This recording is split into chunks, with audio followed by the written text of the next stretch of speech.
Steve Lipsher with Summit Fire and EMS. We're just a little over 24 hours into this incident.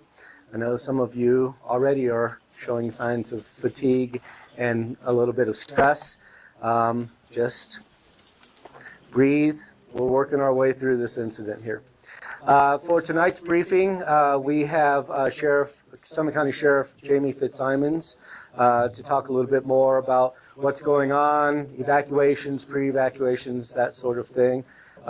Dillon District Ranger Adam Bianchi will talk about the ongoing firefighting efforts, and then we have, I'm sorry, who else? We have Commissioner Tamara Pogue to talk a little bit about the county's efforts. Oh, and some VIPs who are available. At the end of this session, we will open it up for some questions. So we have people including Incident Commander Eric White. He's the Type 3 Incident Commander for the U.S. Forest Service, who is managing this fire right now.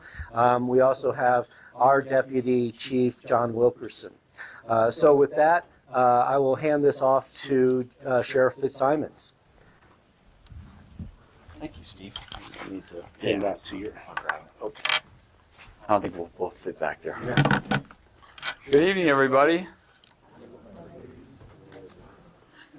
Thank you for coming. Before I get into this evacuations, I just want to, thank everybody for the tremendous community support. As well as your faith in us, right? That we're going to keep you guys safe and get through this, as Steve Lipsher said. This morning I told you that I got a call from Colorado Department of Public Safety Executive Director Stan Hilke, who, promised whatever assets we needed to fight this thing, which came through for us today, thank God. And this afternoon I got a call from Congressman Joe Neguse, who also just restated that he's here to support this community and anything that he can do from the state level to help us, to let him know. So it just shows you that we do have support from the outside too. It's not just you guys supporting us, but we're getting support from the outside, and it's all a tremendous help to us. It boosts morale and efforts and keeps everyone in a good spirit. So keep good thoughts. The weather came in. Weather should last hopefully through the next few days. And it'll help these firefighters make some real progress on this fire. Earlier this afternoon, I'm sure you're all aware, you got the SC alerts and the iPause message, your phone going off about that now we've done a pre-evacuation for Ptarmigan. I know that the people, I hope, and if the people that live there that might be in here, did not understand the kind of parameters of that. I'll tell you that myself, my Undersheriff Peter Haynes, and Chief John Miner all jumped in a car and actually drove your neighborhood to try to say, how are we going to word this properly? Because as you know, just the way the roads are, it's really hard to define how we did that pre-evac. So I'm sure that, again, that those of you that live up there are probably not confused. I hope we did it well. But it's everything above 2020. To the top of the mountain and all the way north towards and including the Daly Ranch. So that's the new pre-evacuation. Again, this is a precautionary measure.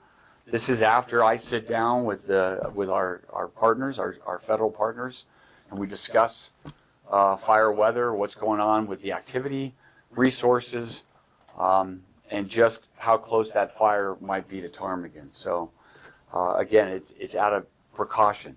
And the fact that when we do it this way, we can do it slowly, we can do it without panic, and you guys are able to get out safely, slowly, and to where you need to get and make the arrangements you need to. So that's the pre-evacuation for Ptarmigan. We're continuing with credentials out here in the back. They're going to do it till 8 o'clock tonight, and then they'll reopen here at 7 a.m. I would tell you that anyone in these evacuation zones, which is obviously Hamilton Creek and Angler Mountain Ranch, you're going to need that credential to get back in your neighborhood. This morning we talked about that I would be sitting down with our partners here and we would be talking about finding windows of opportunity when it's safe for residents to go in there.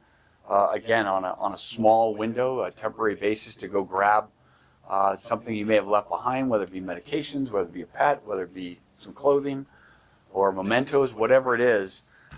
We have identified a time for tomorrow morning. So tomorrow morning for Angler Mountain and Hamilton Creek residents only, credentialed residents, we're going to do it between 8 and 10 a.m. And there'll be two places you can enter. You can enter Angler Mountain the way you normally do, through your entrance off Highway 9 and Hamilton Creek, going through your entrance by the elementary school. We'll have two different checkpoints where they'll be looking at your credentials. And the reason why this window is so short is for two reasons. Fire activity is obviously real low in the morning, so we're not too concerned about wildfire behavior up there while you're in there. And also, it gives us that short window before the aircraft start again. We don't want you up there with, you saw the air show today, I'm sure. It'll be there again tomorrow. Partners here will talk about that. But we want you in and out before that happens. It's not safe for you guys to be in there with all that aircraft. So again, 8 to 10, please help me help you. Honor those hours, honor that window. We will look for another we'll continue to look, I should say, for opportunities to go back in there should you need to. But that's your window. You'll need credentials that are there in the back. I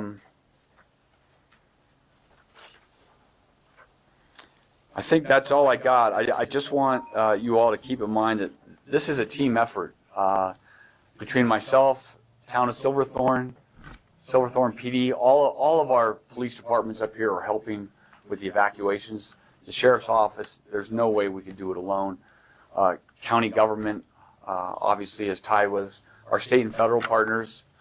There's so many people involved here.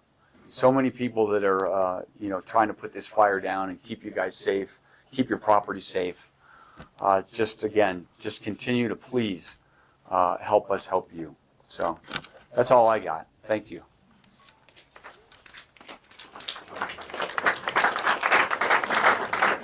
I can't get loose. Thanks, Sheriff. As we did this morning, we're going to have Spanish translation today provided by Lali Rispini, who is a member of our Extended Summit Fire family, by the way. So we like to have her helping out the Spanish speakers to be informed with what's going on. So she'll summarize each speaker after the speaker. Thank you. Good afternoon, everybody. Buenas tardes. El señor Sheriff le quiere agradecer a todos por lo que están haciendo. Les quiero agradecer a todos los recursos que están pasando para ayudarnos a apagar este fuego. Lo ha llamado senadores y otros señores políticos para ayudar y para que tengamos los recursos necesarios para mantener y a poder apagar este fuego. Por favor, mantengan los buenos pensamientos. Y gracias a Dios que llegó la lluvia y para mantener a nuestros bomberos seguros. Lo principal que quiere decirle hoy el sheriff es que hay una pre-evacuación para la montaña de Ptarmigan. Es todo lo que es County Road, la calle 2020 para arriba. Eso es lo principal de hoy. Esa zona está en pre-evacuación. Cuando deciden la pre-evacuación es por el fuego, lo que está pasando, la dirección en la que va el fuego, también como el clima y otras situaciones de lo que están evaluando. Por favor, les pedimos que vengan a buscar sus credenciales a todos los residentes hasta las 8 de la noche, hoy, aquí en la municipalidad de Silverthorne, y si no, mañana, empezando a las 7 de la mañana. Estas credenciales van a ser necesitadas para poder entrar a su casa. Va a haber 2 puntos donde se puede presentar estas credenciales para todos los residentes de Hamilton Creek y de Angle Mountain Ranch. Esto, por favor, es muy importante. Mañana es miércoles, de 8 a 10 de la mañana es cuando van a poder entrar o volver a su casa a retirar algunas cosas. Por favor, háganlo rápido, así esto va a ser seguro para ustedes y ayuden con los horarios.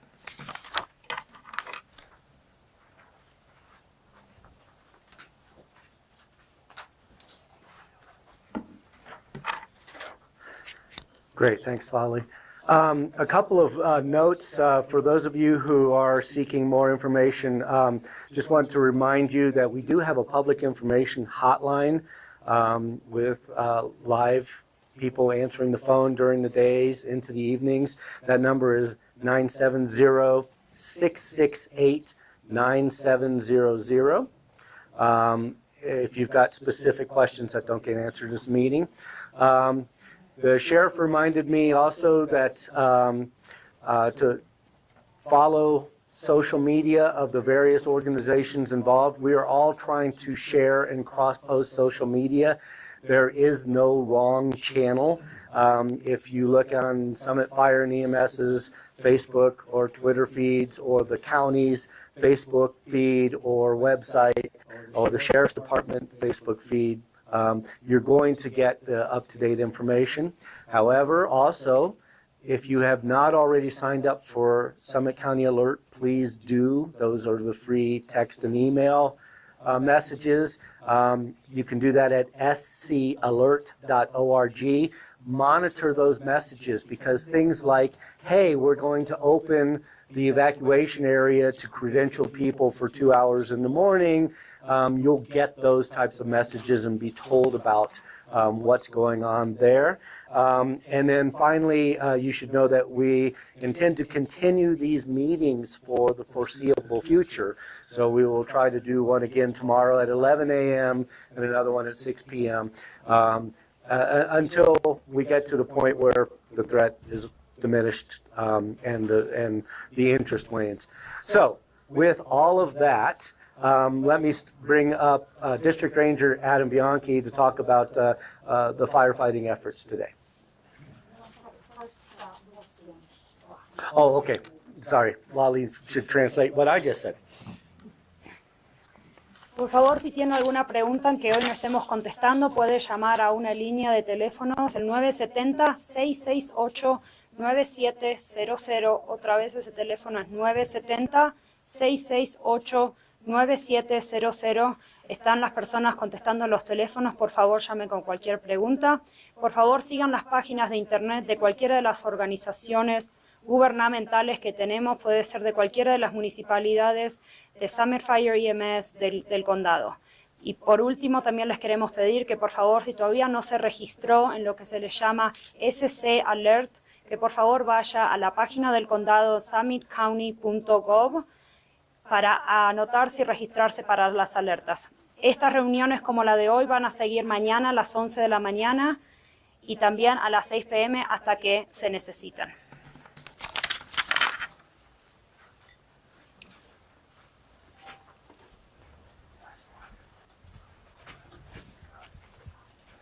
Good evening. I'm Adam Bianchi. This one. I'm Adam Bianchi. I'm the district ranger here for the Dillon Ranger District of the U.S. Forest Service. First off, I know many people in the room, are displaced through this fire. So I just wanted to say thank you for your patience and understanding as we continue to do our best efforts to get you back in your homes as soon as possible. Today actually was a pretty good day with the precipitation that we had. This morning, it was a really good start to the day. We had 3 heavy Type 1 helicopters that were on scene. We used a very large air tanker for drop retardant. We have 6 structure engines as well that are roving the neighborhoods. And we had a suppression module of 7 individuals that were up on the fire line, helped kind of directing a lot of the air resources. We roughly around 1 o'clock today, when the precipitation started to happen, we decided to set a lot of the air resources down due to safety, and just relied heavily on the precipitation to help kind of keep this fire in check. Since around noon, we did a multi-mission aircraft, flew the area to look for heat signatures, and picked up the new fire perimeter for us. So this is what you'll see on the map here to my right. The red was the previous fire perimeter as of last night around 10:30, and that was mapped roughly around 17 acres at the time. The yellow is around noon today was the new fire perimeter, so it grew to be according to that flight to be 83 acres. So since about noon, this early afternoon, the fire has grown a bit, but we have not flown it since. So I would say it's kind of between that 85 to 100 acres at this moment. We really focused our efforts on the western flank and the south heel of the fire. We really were concentrating to make sure that the fire was not moving down into the subdivisions. And you can see there that we were successful. The fire did not grow there. It actually grew more to the east and to the north. So we were pretty happy with those efforts today. And into tonight, we do not have resources currently onto the fire just due to the weather. We do have structure engines that will be working in the communities throughout the night, just in case if they are needed. And we'll reevaluate come in the morning. It's looking like precipitation will not be coming until mid-afternoon or so. So that'll give us all morning to hit it hard again with the same air resources that we had today. So that's 3 Type 1 helicopters, 1 Type 3 helicopter. We can get the very large air tankers as needed. And we've got 2 hand crews, 2 20-person hand crews that will be showing up in town here this evening that will also engage the fire. So we're feeling pretty good. The good thing about this precipitation is really kind of kept things in check, but it will not put this fire out. It's going to be a little bit of a process still for us to contain the fire, but it is doing its job for right now, and we're looking forward to tomorrow afternoon to get more precipitation on the fire line. That is probably the newest news since this afternoon, and very similar to what the sheriff said. That's been very much appreciative of all the support we've had, the Forest Service has had between the town of Silverthorne, Sheriff's Department, Summit County, state. I mean, you name it. We've had a lot of great support. We're bringing a lot of resources in and finding places for people to stay and feeding the firefighters and the whole thing. So it's when the community rallies together, it makes our job a lot easier. So thank you very much to all the community members to kind of help us to get through this fire. And that is what I have for now. So thank you.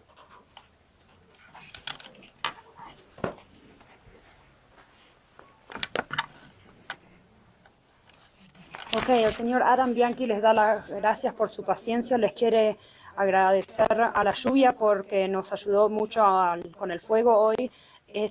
Hasta las 1 de la tarde tuvimos 3 helicópteros en la zona, también 6 camiones de bomberos para cuidar las estructuras. A la 1 de la tarde llegó la lluvia y dejamos que la lluvia haga su trabajo.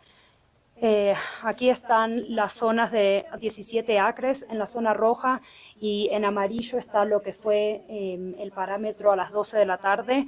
El fuego ha crecido y está entre las 85 y las 100 acres, pero lo bueno es que la lluvia nos ayudó hoy.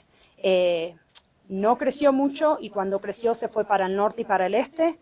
Estamos contentos con lo que hemos hecho hoy. Y mañana vamos a seguir haciendo lo que hicimos esta mañana, vamos a usar los helicópteros. También estamos esperando 2 grupos de 20 personas de bomberos que van a ayudar en el fuego. Así que estamos muy contentos con eso. Y después seguramente que va a volver otra vez la lluvia y analizaremos en ese momento qué vamos a hacer. El señor Bianchi también les quiere agradecer a toda la comunidad, a las comunidades y a todos los recursos que han llegado aquí para poder mitigar este fuego.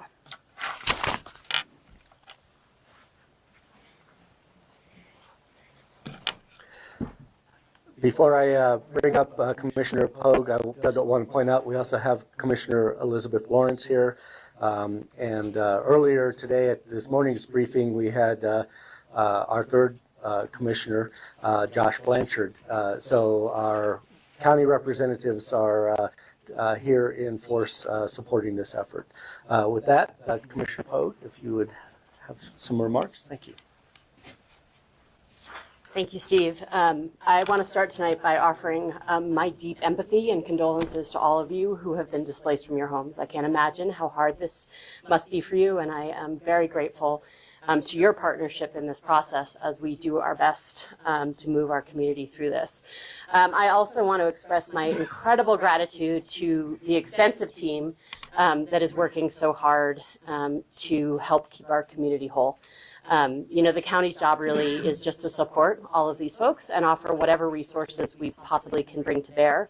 But without the Forest Service, our Sheriff's Office, Summit Fire and EMS, the town of Silverthorne, and many others that I'm sure I'm going to forget and feel terrible about later, we simply would not be able to keep all of your neighborhoods safe. I have the highest confidence in our team. I believe they are far and away the best in the state, and I'm incredibly proud of the work that they are doing. I had an opportunity today to go up to the line with our sheriff and to look at the work that the crews are doing to build ditches and cut down brush to make sure that all of your homes are mitigated as best they possibly can be should anything develop in the coming days. So I will really just stop there. I know we're going to take some questions afterwards, but again, my deep empathy and sympathy to all of you and my deep gratitude to all of our partners. Thank you.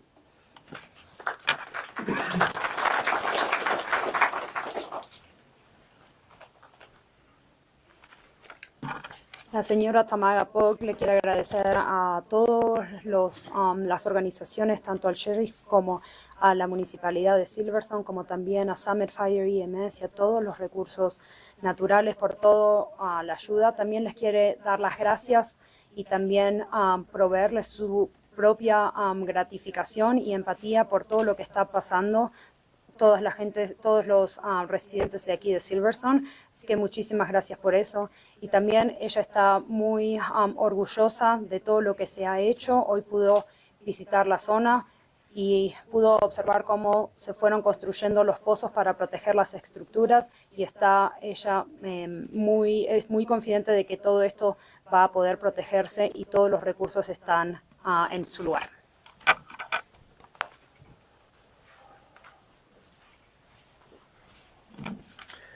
Great. With that, we will open it up for questions for any of our speakers or any of our other subject matter experts who are here in the audience. We are going to continue on with the Spanish translations between questions, which we did not do this morning. So let's start over here then.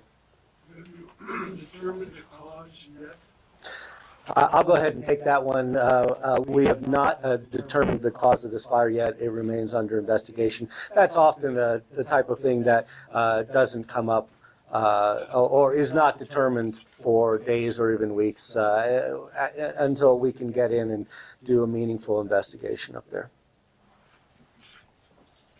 Un señor aquí preguntó por la causa del fuego. En este momento es muy temprano para determinar la causa del fuego. Tenemos que hacer una investigación para eso.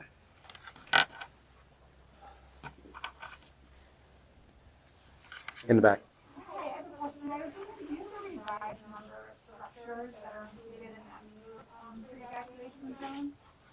So the question was, do we have a revised number of structures involved in the new pre-evacuation zone?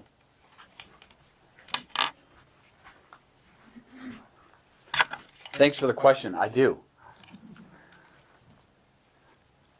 We're up to a total of, in evac and pre-evac, 536 homes. I'm sorry? Total. Evacuation and pre-evac.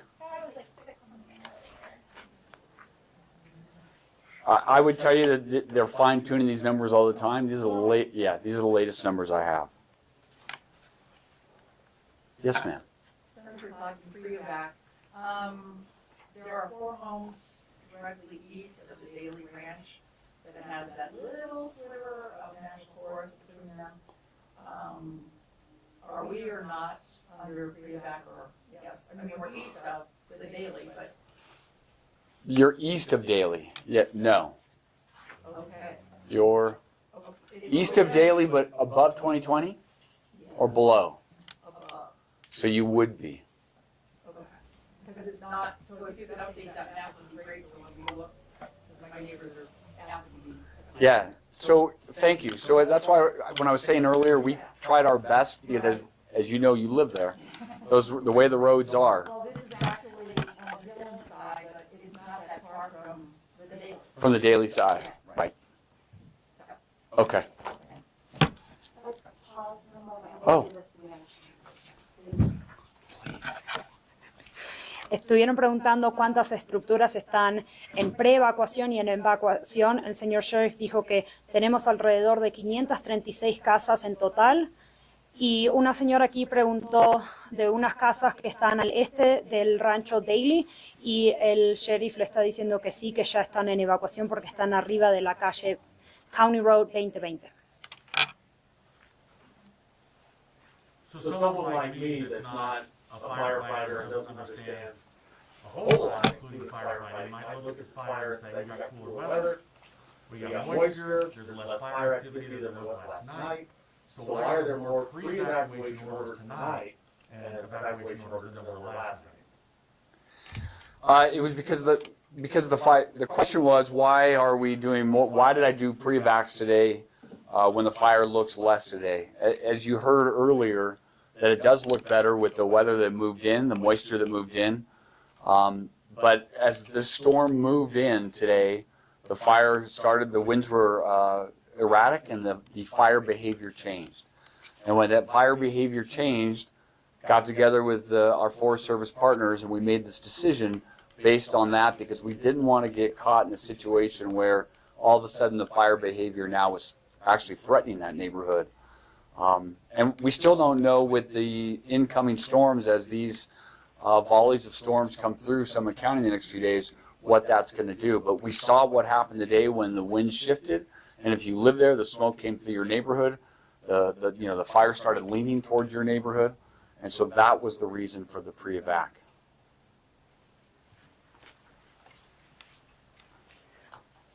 Una de las preguntas es, alguien que no entiende del fuego y que no es bombero, no entiende por qué hoy se hicieron más pre-evacuaciones y evacuaciones. Y lo que explicó el sheriff es que por más que haya llovido y que haya más humedad, el comportamiento del viento cambió y no quieren sorpresas. Por eso fue la razón por la que pusieron más casas en pre-evacuación y en evacuación.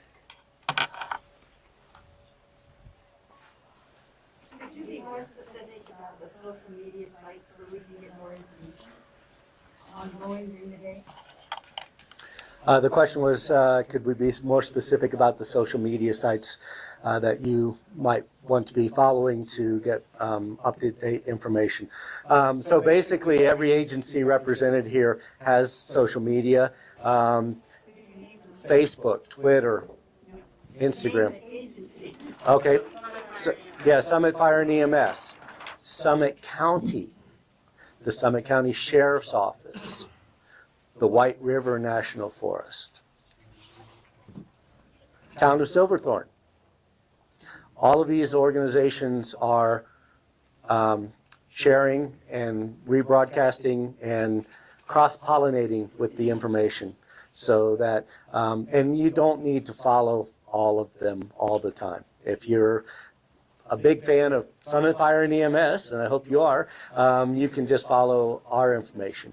If you'd like to follow the sheriff, he's got great stuff on his social media as well. So either way, and you will get the up-to-date information on that, of course.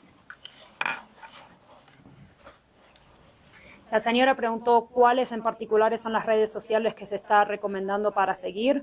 Pueden ir en las páginas de Facebook de Summit County Government, también a la página de la oficina del sheriff, también a la página de White River National Forest y también al Town of Silverthorne o la municipalidad de Silverthorne. Cualquiera de esas pueden seguir para ver lo que está pasando con el fuego. No tienen que seguirlas a todas si no quieren.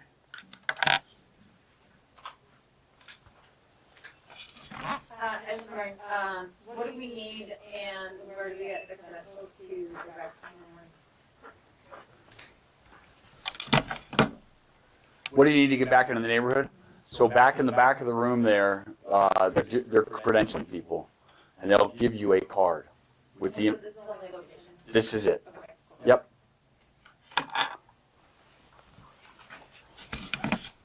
Se preguntó dónde se pueden retirar las tarjetas para las credenciales para entrar a las casas. Aquí en esta ubicación, en la municipalidad de Silverthorne, es donde se puede estar hasta las 8 de la noche y a partir de mañana a las 7 de la mañana.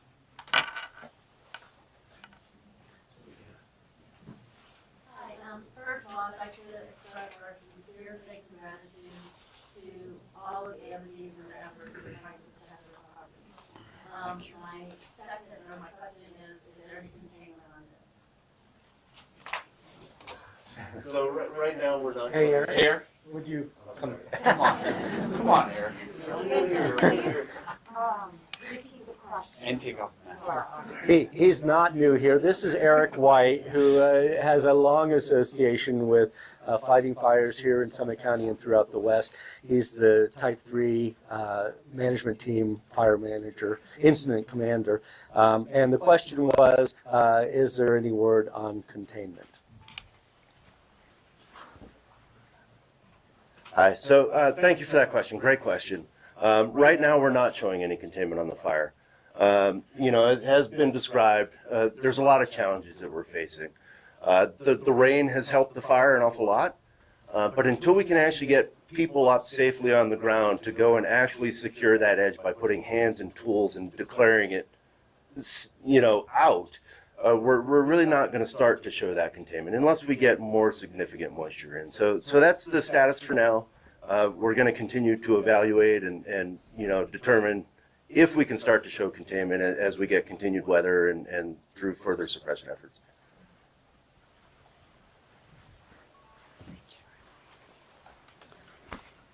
El señor Eric es el comandante del incidente y lo que una señora preguntó es si hay algún tipo de perímetro de contenimiento para el fuego. En este momento no lo hay, es muy difícil decir eso ya que no se puede poner a la gente todavía en el fuego. Tienen que llegar los diferentes grupos para ayudar con eso. Realmente que la lluvia ayudó, pero todavía es muy difícil de saber si el tamaño y no el tamaño, pero disculpen, el contenimiento. One more for Eric White, I'm sorry, if you don't mind. Is there something logic to allowing the fire to continue to burn up into the fuel damaged tree area to, you know, take some of that fuel out? Because it appears that fire is moving upward, is it moving toward an area where it's safer, where you're getting tree line? I mean, is there potential to let some of the burn to eliminate some of the fuel? You know, yes, there is some logic to that. The primary logic that's driving our actions right now, however, is the values of risk, right? And the limited amount of resources we have and that we're able to get. You know, due to the timing of the season, fire activity elsewhere in the county, getting some of the higher qualified national resources is a bit of a challenge. So as we start to look at that, we need to choose where we're going to focus our actions. So where we're focusing our actions now is where the values are at risk are. You know, we also need to look at the safety of the firefighters that we're putting on the ground. And to send them up into that beetle kill timber it's very dangerous, you know, unless we can get some help in terms of falling some of the snags and so forth. You know, from a fire ecology standpoint, a lot of this forest, frankly, could use some fire in it, in those beetle kill stands. So there is logic to it for that reason. However, that's not really what's driving our decision making right now.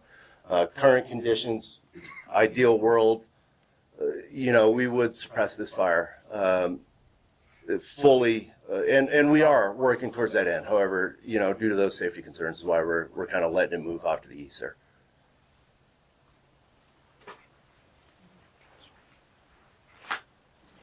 Un señor preguntó de si pueden llegar a contener el fuego, pero también por el tema de a dónde se va el fuego y qué es lo que pueden hacer para contenerlo.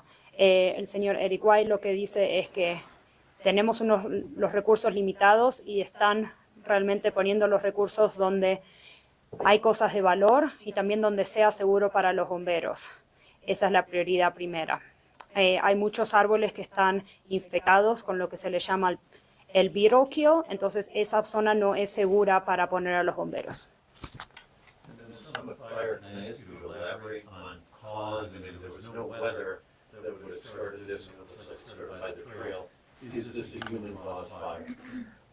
The question was, again, on the cause, do we know if it's a human-caused fire? We honestly don't know that yet. The investigation hasn't been completed. We don't jump to any conclusions. We practice a pretty methodical way of figuring out where the fire started and then what caused it. So we're still way too early to make any determinations along those lines. We will not make any presumptions. El periodista está preguntando si sabemos de la causa y el señor está contestando que es muy temprano para saber lo que fue la causa. También se ha dicho de que no hubo truenos, no hubo rayos, que si fue la causa humana. Se dice que es muy, muy temprano para saber lo que ha pasado y cuál fue la causa de este fuego y que la investigación obviamente no se ha terminado. National Resource Secretary, can you identify which media you had today? And California, is California Cooling Resources? I don't know the status of fires in California, but are we priority one in the country? So questions about prioritization and which air tankers we had on scene. We didn't have a VLAT. We had a large air tanker. But the VLATs are 747s. As far as being the pull of resources to California or elsewhere throughout the country, that's all done on a national level scale. Is that a fair way of depicting that there? Okay. So, yeah, we're ostensibly in competition with other priorities, other needs, but we are we had a pretty good air show both yesterday and again today. So we're getting things that in the air that are helping to fight this fire pretty significantly. Is that a fair way of describing it? Okay, good. I'll just add that the Forest Service, we give a ranking on the amount of our resources across the nation, and we're in Project Activity Level 4. Which, 5 is the highest, which means at that point, more than 80% of all of our at 5, more than 80% of our resources are currently assigned to active fires. So at a 4, look at the numbers, but it's, just below that. To give you an idea of just kind of where we're drawing down. And, many of us are not primary firefighters, we're secondary firefighters, and that includes us. So from an agency-wide, kind of gives you a picture from what resources we have that are getting pulled to other western states as well.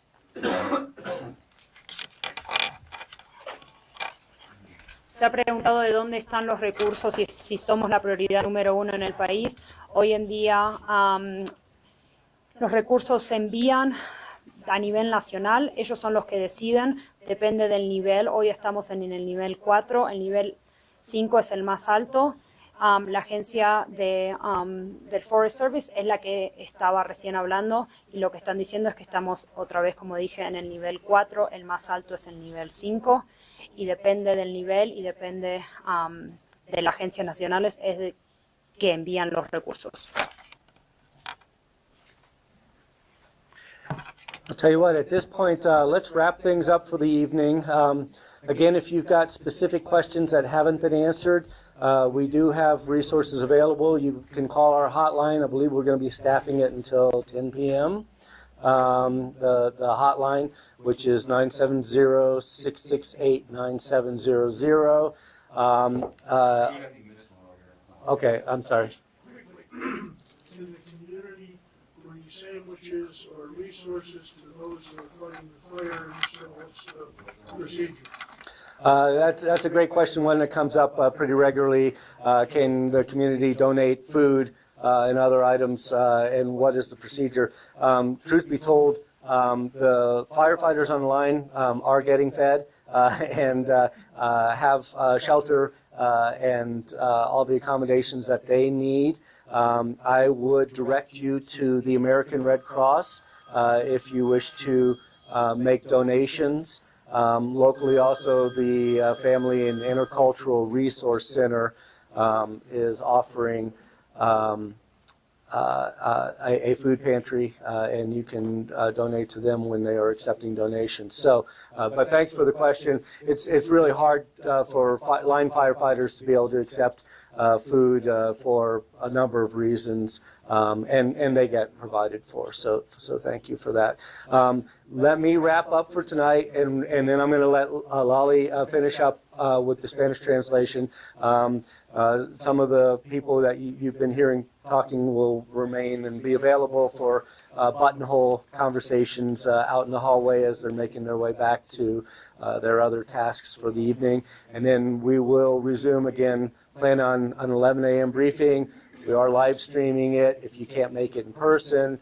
I gave you the phone number, follow social media, all of those things, and sign up for Summit County Alert. So with that, let me turn it over to Lolly and again, offer our thanks for your patience and understanding as we are trying to get this thing handled as quickly and responsibly as possible and get you evacuees back in your home as quickly as possible. We understand it's a tough situation, an inconvenience, nerve-wracking, all of those things, and we appreciate your forbearance on all of that. El señor Steve Bleacher está terminando la reunión. Les quiere recordar que la hotline para llamar y para hacer preguntas va a estar abierta hasta las 10 de la noche al 970-668-9700. Un señor preguntó por donaciones para los bomberos que están aquí presentes en el fuego. Estos bomberos reciben alojamiento y comida, así que no hay necesidad y por diferentes razones no pueden tomar las donaciones. Si quiere hacer una donación, por favor hágalo en la página de Red Cross o también puede llevar comida al banco de comida de del FERC, el Centro Intercultural de Familias de aquí de Summit County. Buenas noches.